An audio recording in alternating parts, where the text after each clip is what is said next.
नमस्कार दोस्तों, स्वागत है आपका आपके अपने YouTube चैनल जिसका नाम है जॉब नोटिफिकेशन एंड स्ट्रैटेजी। दोस्तों, ये चैनल डेडिकेटेड है उन लोगों के लिए जो गवर्नमेंट जॉब्स करना चाहते हैं और उसकी नोटिफिकेशंस को अपने पास शीघ्रतापूर्वक पाना चाहते हैं। तो अगर आप भी गवर्नमेंट जॉब एस्पिरेंट हैं और अगर आप चाहते हैं कि आप तक सभी गवर्नमेंट जॉब नोटिफिकेशन सही वक्त पर पहुँचे, तो प्लीज़ इस चैनल को ज़रूर सब्सक्राइब कीजिए और अपने दोस्तों के साथ शेयर ज़रूर कीजिए ताकि आपके साथ आपके दोस्तों को भी इसका लाभ हो। दोस्तों, आज हम आपके लिए एक बहुत ही शानदार वैकेंसी लेकर आए हैं जो राजस्थान कर्मचारी चयन बोर्ड जयपुर के द्वारा जारी की गई है। जी हाँ दोस्तों, अगर आप स्टेनोग्राफर बनना चाहते हैं तो ये बहुत ही आपके काम की वीडियो होने वाली है आज की। आपको मैं इसमें पूरी जानकारी दूंगा कि आप कैसे इसमें अप्लाई कर सकते हैं, क्या चार्जेस हैं, क्या डेट्स हैं और किस तरीके के लोग, क्या एलिजिबिलिटी है और कौन कौन से अभ्यर्थी इसके लिए एलिजिबल हैं। तो इन सब की जानकारी मैं दूंगा। साथ में इसके साथ मैं ये भी डिस्कस करूंगा कि इस पर्टिकुलर जो वैकेंसी आई है राजस्थान कर्मचारी चयन बोर्ड के द्वारा, इसकी जो परीक्षा का जो भी पैटर्न होगा उस पैटर्न को कैसे आप समझ सकते हैं और उसके रिगार्डिंग कैसे तैयारी आप कर सकते हैं, इस बारे में भी हम चर्चा करेंगे। ठीक है दोस्तों, आगे बढ़ने से पहले आपको बताना चाहूँगा कि ये वैकेंसी पहले आ चुकी थी, जो कि 2018 में एक बार पहले ये वैकेंसी आ चुकी थी, लेकिन अभी इसे फिर से रीओपन किया गया है और अब इसकी आखिरी डेट 24 सितंबर 2020 है। दोस्तों, आगे बढ़ने से पहले मैं आपसे फिर से गुजारिश करना चाहूँगा कि अगर आपने हमारा यूट्यूब चैनल सब्सक्राइब नहीं किया है तो प्लीज़ उसे जल्दी से सब्सक्राइब कर लीजिए और नोटिफिकेशन बेल ऑन कर लीजिए ताकि आने वाली सभी वीडियोस आपको टाइम से मिल सके और आप उसका पूरा से पूरा लाभ उठा सकें। ओके, तो आगे बढ़ते हैं दोस्तों, देखते हैं। जैसा कि आप देख पा रहे हैं यहाँ पर जो ये वैकेंसी है शीघ्र लिपिक यानी कि स्टेनोग्राफर की वैकेंसी है और संयुक्त वैकेंसी है, मतलब सीधी भर्ती है संयुक्त रूप से, मतलब बहुत सारे विभागों के लिए एक साथ भर्ती आई है। अब जैसे बात कर लेते हैं कि जो ये ऑनलाइन एप्लीकेशन जो राजस्थान कर्मचारी चयन बोर्ड के द्वारा मांगा गया है, उस किस किस विभाग में आपको इस प्रतियोगिता परीक्षा के द्वारा आपको जो भी है कि शीघ्र लिपिक या स्टेनोग्राफर के पद पर आपका चयन कहाँ कहाँ पर हो सकता है, आप कहाँ कहाँ नौकरी पा सकते हैं। तो जैसे सबसे पहला आप देख पा रहे हैं, ये सचिवालय है, जो भी आपका राजस्थान सरकार का सचिवालय है। दूसरा राजस्थान लोक सेवा आयोग में, ठीक थे। और तीसरा राजस्थान राज्य के अंतर्गत जो भी विभाग और कार्यालय हैं सब मिलाकर जो भी वैकेंसीज हैं वो है, यानी कि 3 कैटेगरीज में आपको यहाँ पर नियुक्ति आपको मिल सकती है। ठीक है, अब बात कर लेते हैं कि टोटल जो इसमें वैकेंसीज है वो कितनी है। तो जैसा कि आप देख रहे हैं, वैकेंसीज को 2 वर्गों में विभाजित किया गया है, गैर अनुसूचित क्षेत्र और अनुसूचित क्षेत्र। तो दोनों को मिलाकर, जैसे गैर अनुसूचित क्षेत्र में 1033 वैकेंसीज हैं और अनुसूचित क्षेत्र में 52 वैकेंसीज हैं, तो दोनों को मिलाकर कुल मिलाकर 1085 वैकेंसीज हैं। ठीक है, इसके अलावा कुछ और वैकेंसीज इसमें ऐड हुई हैं।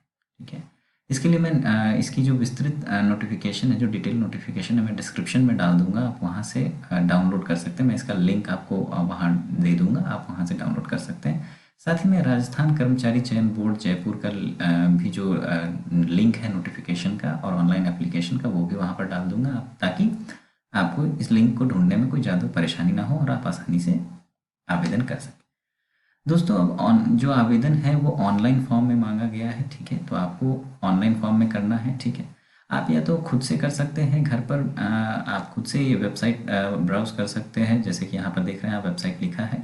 ठीक है, या फिर आप किसी भी कियोस्क में जाकर या फिर साइबर कैफ़े में जाकर आप अप्लाई करवा सकते हैं। लेकिन दोस्तों, मैं आपको सजेस्ट करूँगा कि अगर आप खुद से कर सकते हैं तो बेहतर रहेगा। ठीक है, तो जैसा कि आप कह सकते हैं कि ये जो वैकेंसीज़ है वो काफ़ी अच्छी है। मैं ज़्यादा वक्त नहीं लूँगा आपका, मैं सीधा चाहूँगा और आपको बताऊँगा कि आप कैसे इस वैकेंसीज़ को अप्लाई कर सकते हैं। ठीक है, और क्या-क्या एलिजिबिलिटीज़।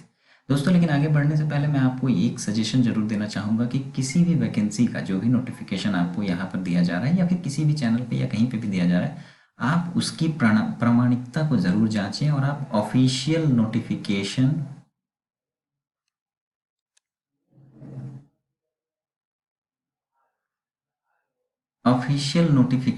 आप ज़रूर देखिए। ठीक है, ताकि आप श्योर रह सकें, 100% आप श्योर रह सकें उस चीज़ की ऑथेंटिसिटी के लिए। ठीक है या नहीं। ठीक है, ठीक है। तो मेरा ये सजेशन रहेगा, क्योंकि आजकल जानते हैं बहुत सारे टाइप के स्कैम्स होते हैं और बहुत सारी तकलीफ हो जाती है एप्लीकेंट्स को, तो मैं चाहूँगा कि आपके साथ ऐसा कुछ ना हो। तो इसका बेशक ध्यान रखें आप, ठीक है। और एक बार ज़रूर कहूँगा कि जैसे ये जो ऑनलाइन आवेदन प्रक्रिया है, ठीक है, इसको आप एक बार विस्तृत रूप से पढ़ें। मैं नोटिफिकेशन अभी डिस्क्रिप्शन में डाल दे रहा हूँ, आप इसे पढ़ें, ठीक है। अगर आपको कोई समस्या होती है तो मुझे डिस्क्रिप्शन में बताइए, मैं इसकी ऑनलाइन एप्लीकेशन से रिलेटेड एक विस्तृत वीडियो भी आपके लिए बना सकता हूँ, अगर आपको ऐसा ज़रूरत महसूस होता है तो, ठीक है। चलिए आगे बढ़ते हैं। अब जैसा कि आप देख रहे हैं यहाँ पर परीक्षा शुल्क जो लिखा है, परीक्षा शुल्क आपको यहाँ पे कुछ पे करना है। अब जैसे देखिए, सामान्य वर्ग हो गया, ठीक है, क्रीमी लेयर श्रेणी या अन्य पिछड़ा वर्ग हो गया, ठीक है, इनके लिए 450 रुपये, ठीक है। राजस्थान के नॉन क्रीमी लेयर हो गए या फिर अति पिछड़ा वर्ग हो गए, उनके लिए 350 रुपये, ठीक है। और वही है, और बाकी जो भी लोग बचे उसके लिए, उनके लिए माफ़ी चाहूँगा, उनके लिए 250, जैसे अनुसूचित जाति अनुसूचित जनजाति के अभी तक हो गए, उनके लिए 250 रुपये यहाँ पर पे करने होंगे आपको, ठीक है।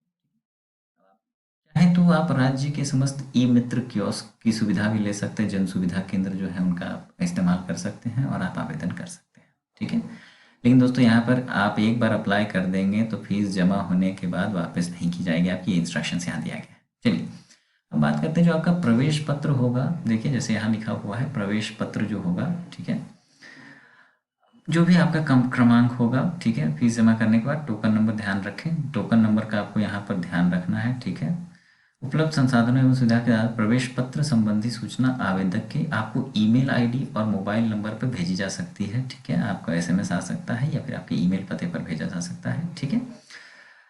इसीलिए यहाँ पर देखिए, मैंने जो आपको पहले कहा था कि जब भी आप साइबर कैफ़े में भरते हैं तो थोड़ी तकलीफ ये होती है कि अक्सर लोग अपना नंबर देने की जगह साइबर कैफ़े वालों का नंबर दे देते हैं। तो यहाँ पर आप अपना मोबाइल नंबर और अपना ईमेल आईडी ज़रूर दर्ज कराएं, ठीक है। अपना मोबाइल नंबर और अपना ईमेल आईडी, ठीक है। चलिए आगे बढ़ते हैं। अब जैसे देखिए, मैंने बताया था आपको कि सचिवालय के लिए अलग वैकेंसी है, राजस्थान लोक सेवा आयोग के लिए अलग वैकेंसी और बाकी विभागों के लिए अलग अलग वैकेंसी है। तो यहाँ पर आप इसका देख सकते हैं कि विभाजीकरण किया गया है वैकेंसीज का, ठीक है, इन्हें डिस्ट्रीब्यूट किया गया है। तो इनसे आप विस्तृत रूप से देख सकते हैं। मैं आपको आगे की जानकारी देना चाहूँगा इसमें, ठीक है। ये जो वैकेंसीज हैं आपको काफ़ी फ़ायदेमंद वैकेंसीज हैं। अगर आपने स्टेनोग्राफर आप बनना चाहते हैं और आपने थोड़ी बहुत ट्रेनिंग कर रखी है कि आपकी स्पीड, टाइपिंग स्पीड अच्छी है, तो आप ज़रूर इसके लिए अप्लाई करें। ये काफ़ी अच्छा अपॉर्चुनिटी है। सबसे अच्छी बात यहाँ पर ये है, जो वेतनमान यहाँ पे दिया जा रहा है आपको, लेवल 10 पे मैट्रिक्स दिया जा रहा है, तो काफ़ी अच्छा सैलरी भी आपको, स्टार्टिंग सैलरी मिल सकती है। ऊपर से गवर्नमेंट जॉब होने का अलग ही एक एहसास होता है, एक कॉन्फिडेंस जो आपके अंदर आता है गवर्नमेंट जॉब होने का, ठीक है। तो आप कॉन्फिडेंस से के लिए अप्लाई कर सकते हैं अगर आप चाहते हैं तो। चलिए अब बात करते हैं शैक्षणिक योग्यता की। जैसे कि यहाँ पर आप देख रहे हैं, शैक्षणिक योग्यता की बात की गई है। सीनियर सेकेंडरी किसी भी रिकॉग्नाइज बोर्ड से या उसके संयुक्त इसके इक्विवेलेंट कोई भी एग्जामिनेशन होना चाहिए। इसके अलावा आपके पास O level higher certificate course होना चाहिए, वो जो DOE-ACC कराता है, department of electronics, government of India के द्वारा।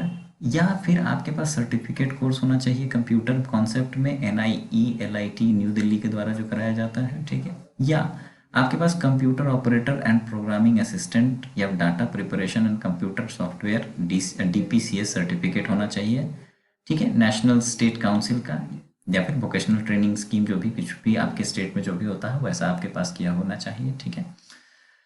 डिग्री डिप्लोमा अगर आपने कंप्यूटर साइंस में कर रखा है, ठीक है, या कंप्यूटर एप्लीकेशन में अगर किसी यूनिवर्सिटी से जो भारतीय संविधान के तहत या फिर जो इंडियन लॉ के तहत जो भी इंस्टीट्यूट रिकॉग्नाइज्ड है गवर्नमेंट की, उससे भी अगर आपने ये डिग्री या डिप्लोमा कर रखा है तो वो भी वैलिड है, ठीक है।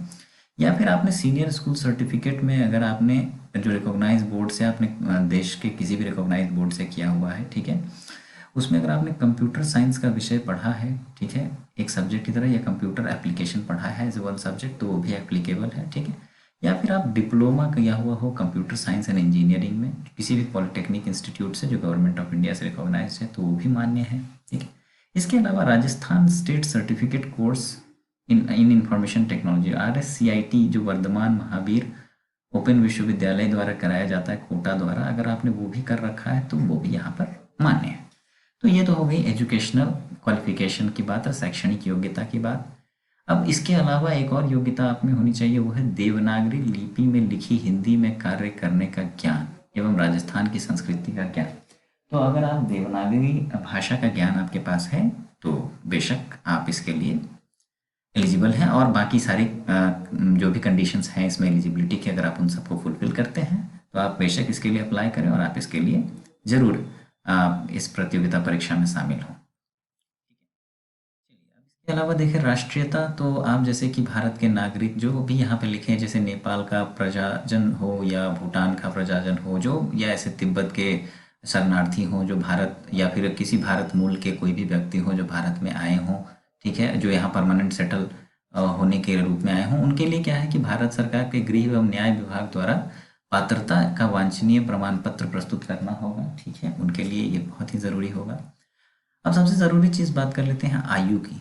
तो यहाँ पर क्या है कि आवेदक की मिनिमम जो है न्यूनतम आयु 18 वर्ष होनी चाहिए और अधिकतम आयु 40 वर्ष होनी चाहिए। ठीक है, उससे ज़्यादा या 18 से कम, या 18 से कम या 40 से ज़्यादा होने पर आप इसके लिए पात्र नहीं हैं।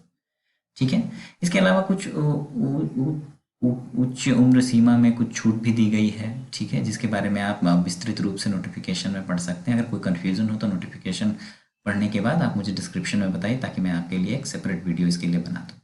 ठीक है, तो जहाँ तक इन सब का सवाल है, एलिजिबिलिटी का सवाल है, अगर आप ये 20 शर्तों को फुलफिल करते हैं, अगर आपकी एलिजिबिलिटी है तो आप अप्लाई कर सकते हैं इसमें। इसमें अंशदायी पेंशन आपको इसका लाभ मिलेगा। ठीक है, इसके बाद आपके पास क्या है, परीक्षा जो भी होगी उसका डेट, जो ऐसे तो यहाँ पर सितंबर अक्टूबर लिखा हुआ था 2018, लेकिन फिर से जब ये लॉन्च हुआ है तो आपको रेगुलर मैं आपको एडवाइस करूँगा कि आप जो भी वेबसाइट है उसको विजिट करते रहें। तो उससे आपको क्या होगा कि आप इस चीज़ को मतलब ध्यान में रखेंगे और आप ये मिस नहीं करेंगे आप। ठीक है, तो जैसा कि आप जानते हैं ऑनलाइन आपको ये आवेदन करना है दोस्तों। ठीक है, ऑनलाइन आवेदन करने के लिए आपको वेबसाइट पे जानी है। ठीक है, और उसके बाद आपको अपना रजिस्ट्रेशन करना है, अगर आपने रजिस्ट्रेशन नहीं किया है तो, और अगर रजिस्ट्रेशन कर लिया है तो कोई दिक्कत नहीं है। ठीक है, यहाँ पे जैसे कि प्रकाशित किया जा रहा है बोर्ड की वेबसाइट, ये वेबसाइट पर आपको विजिट करना है। ठीक है, और आपको ये नोटिफिकेशन देखना है और जो भी इंस्ट्रक्शंस है उसको उस हिसाब से फॉलो करना है। ठीक है दोस्तों, चलिए, तो उम्मीद करता हूँ कि आप इस नोटिफिकेशन के बारे में समझ चुके होंगे। आप इसके बारे में सारी चीज़ें, अगर आपको कोई कन्फ्यूज़न हो तो मैं आपके लिए मौजूद हूँ। आप मुझे नोटिफिकेशन डिस्क्रिप्शन माफ़ी चाहूँगा, डिस्क्रिप्शन बॉक्स में बता सकते हैं अपना मैसेज करके, मैं आपको जवाब दे दूँगा वहाँ पर। ठीक है, इसके अलावा अब बात कर लेते हैं कि परीक्षा का क्या इसमें पैटर्न होने वाला है। दोस्तों 2 फेज़ में ये परीक्षा होनी है। ठीक है, हर फेज़ में आपको 2-2 प्रश्न पत्र होने हैं। ठीक है, तो जो पहला फेज़ होगा वो फेज़ होगा सामान्य ज्ञान, दैनिक विज्ञान, राजस्थान का सामान्य ज्ञान इसका, और दूसरा पत्र होगा सामान्य हिंदी और अंग्रेजी का। ये दोनों जो एग्ज़ाम होंगे, दोनों एग्ज़ाम होंगे 3-3 घंटे के, और कुल अंक होंगे 100 अंक, दोनों के लिए 100-100 अंक, यानी कि दोनों को मिलाकर 200 अंक। ठीक है, इसके बाद फेज़ 2, जिसमें कि भी आपके 2 पत्र होंगे। जैसे कि पहला पत्र होगा अंग्रेजी आशुलिपिक परीक्षण। ठीक है, जिसमें 100 शब्द प्रति मिनट की श्रुति लेख का होगा, जो 10 मिनट का होगा। इसमें आपकी स्पीड टेस्ट की जाएगी बेसिकली। उसके बाद श्रुति लेखांश का कंप्यूटर पर अंग्रेजी में आपको प्रतिलेखन और टंकन करना होगा, जिसके लिए आपको 100 मिनट दिए माफ़ी चाहूँगा 60 मिनट दिए जाएंगे, 100 मिनट नहीं 60 मिनट दिए जाएंगे, और इन दोनों को मिलाकर जो कुल अंक होंगे वो 100 अंक होंगे। ठीक है, दूसरा जो है उसके बाद आपको हिंदी आशुलिपिक परीक्षण है, इसका भी 100 अंक आपको मिलेगा। 10 मिनट आपको वही शब्दों के लिए, और 70 मिनट आपको इसमें मिलेगा जो आपको टंकन करना है हिंदी आशुलिपिक। ठीक है, पैराग्राफ पर, तो ये 70 मिनट का हो गया। ठीक है, तो कुल मिलाकर 100। तो आप जैसा कि देखिए 2 फेज में परीक्षा होनी है। ठीक है, तो आप इसको बिल्कुल समझ लीजिए। अगर इसमें भी आपको कोई कन्फ्यूज़न हो तो आप मुझे कमेंट सेक्शन में बताइए, मैं आपको उसके लिए पूरी जानकारी। सिलेबस जो है दोस्तों, आप यहाँ इस वेबसाइट पर जाकर, मैं ये वेबसाइट डिस्क्रिप्शन बॉक्स में डाल दूंगा, आप वहाँ से जाकर डायरेक्टली देख सकते हैं, और आप बोर्ड की वेबसाइट को अक्सर विजिट करके इसके बारे में और भी विस्तृत जानकारी ले सकते हैं, और आप इसके लिए अप्लाई कर सकते हैं। दोस्तों मैं चाहूँगा कि आप इसके लिए अप्लाई करें, और अगर आप एलिजिबल हैं तो ज़रूर अप्लाई करें और इस मौके का फ़ायदा कोई कन्फ्यूज़न हो तो दोस्तों मुझे ज़रूर बताएं और आप सबका बहुत बहुत धन्यवाद।